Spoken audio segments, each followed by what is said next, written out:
దర్శి పట్టణంలో నమ్మకముగా నాణ్యముగా అందమైన ఆభరణములను అందుబాటు ధరలతో సకాలంలో అందించి ఖాతాదారుల మన్ననలు పొందిన Amrutha Sai gold house and pawn broker. తాకట్టు వ్యాపారం, బంగారు ఆభరణములపై రుణ సౌకర్యం కలదు. ఇట్లు మీ దేవతి రామారావు, దేవతి ఈశ్వర్ సాయి.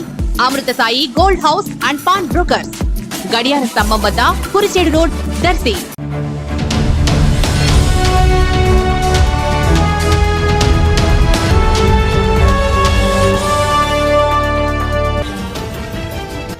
ఒంగోలులోని వైఎస్ఆర్సీపీ పార్టీ ఆఫీసులో మహాత్మా జ్యోతిరావు పూలే వర్ధంతి సందర్భంగా ఆయన చిత్రపటానికి పూలమాలలు వేసి ఘనంగా నివాళులర్పించిన దర్శి ఎమ్మెల్యే, ప్రకాశం జిల్లా వైఎస్ఆర్ కాంగ్రెస్ పార్టీ అధ్యక్షులు డాక్టర్ బూచేపల్లి శివప్రసాద్ రెడ్డి, జిల్లా పరిషత్ చైర్పర్సన్ శ్రీమతి బూచేపల్లి వెంకయ్యమ్మ. ఈ కార్యక్రమంలో వారితో పాటు Ongole incharge Chunduri Ravi, city party అధ్యక్షులు కటారి శంకర్, పార్టీ నాయకులు, కార్యకర్తలు, అభిమానులు తదితరులు పాల్గొన్నారు.